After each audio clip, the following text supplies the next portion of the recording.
खुलासा है, धर्म करने और पाप करने का फल कालांतर में ही मिलता है। यदि ये सत्य हो तो भी मन में प्रश्न ये उठता है कि धर्म करने या पाप करने का कोई तात्कालिक फल क्या है या नहीं। पेट में गए हुए गुलाब जामुन का खून भले उसके समय पर बनता होगा, परंतु गुलाब जामुन खाते समय आनंद का अनुभव तो होता ही है ना।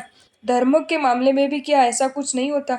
इसी तरह ली हुई रकम चुकाते चुकाते तो दम निकल ही जाता है, परंतु रकम ब्याज से लेते समय भी मानसिक दुख तो मनुष्य को सहन करना ही पड़ता है ना। पाप के मामले में भी क्या ऐसा कुछ नहीं होता? यदि धर्म पाप का ऐसा कोई तात्कालिक फल न मिले तो मुझे नहीं लगता कि बहुजन वर्ग धर्म करने के लिए उत्साहित होगा या पाप करने से पीछा हटेगा। नमन, सुंदर है तुम्हारा प्रश्न और सुंदर है उसका समाधान भी। मान लो कि तुम दिल्ली से ट्रेन द्वारा मुंबई जाने के लिए निकले हो।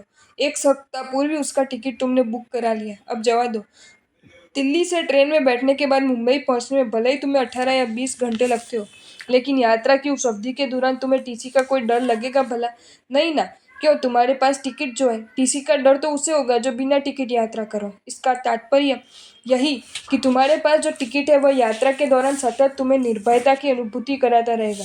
तुमने जो सवाल पूछा है उसका यही जवाब है। धर्म सद्गति या परम गति भले ही कालांतर में मिलती होगी, परंतु धर्म करने की अवधि के दौरान मन निर्भयता और प्रसन्नता तो हर पल महसूस करता रहता है। पढ़ी है ना तुमने ये पंक्ति?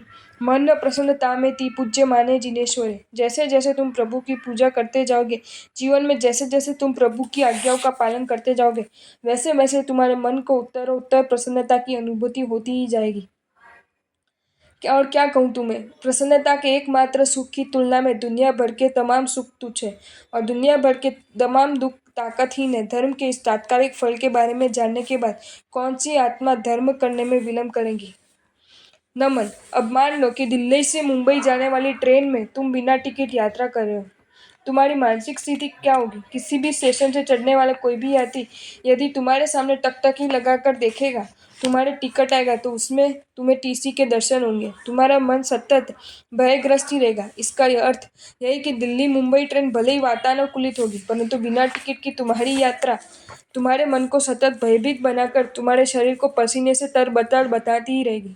बस पाप आचरण का, दुष्कार्य आचरण का यही तात्कालिक फल है, भयभीत मनोदशा। भले ही तुम्हारे द्वारा किए गए पाप के बारे में किसी को कुछ पता नहीं है, भले ही तुम्हारे द्वारा किए हुए पाप के बारे में किसी को कुछ लगने वाला भी नहीं है, भले ही दम के सहारे पाप को गुप्त रखने में तुम्हें हमेशा के लिए सफलता ही मिलने वाली, लेकिन फिर भी अंतःकरण की अदालत में तुम्हें अपने आप को सदा अपराधी महसूस करते रहोगे। स्वयं के द्वारा किए गए पापों की स्मृति तुम्हें हर पल हीन ग्रंथि का शिकार बनाती ही रहेगी।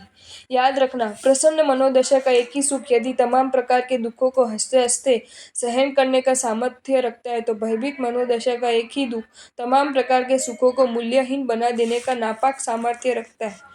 देख लो तुम आज के संसार को, अरबों रुपयों की हेराफेरी करने वाले धनवान सतत चिंताग्रस्त है और साथ ही साथ भयभीत भी है। सच्ची भूख उनके पास नहीं है, शांति उनके लिए शब्दकोश का विषय बन गई है, सच्ची नींद उनके लिए स्वप्न का विषय बन गई है। क्यों? क्योंकि उनकी धनाढ़यता, उनकी प्रतिष्ठा, उनका वैभव, उनकी कीर्ति, ये सब किसी न किसी गलत कार्य से कलुषित है। उन्हें किसी का डर नहीं, ये प्रश्न है। खुद की गाड़ी के ड्राइवर का भी उन्हें भय है, तो खुद के ऑफिस में काम करने वाले कर्मचारियों से भी वे भयभीत हैं। शायद खुद के बेटे से भी वे डरते हैं, तो एकांत में अपने आप से भी उन्हें डर लगता है। पाप कृत्य के इस तात्कालिक फल को तुम याद रखना, पाप में प्रवृत्त नहीं हो पाओगे। आपको ये वीडियो अच्छा लगा हो तो इसे लाइक करें और शेयर करें, और ऐसे ही नए नए वीडियोज़ देखने के लिए सब्सक्राइब करें हमारी channel Jain facts and stories को।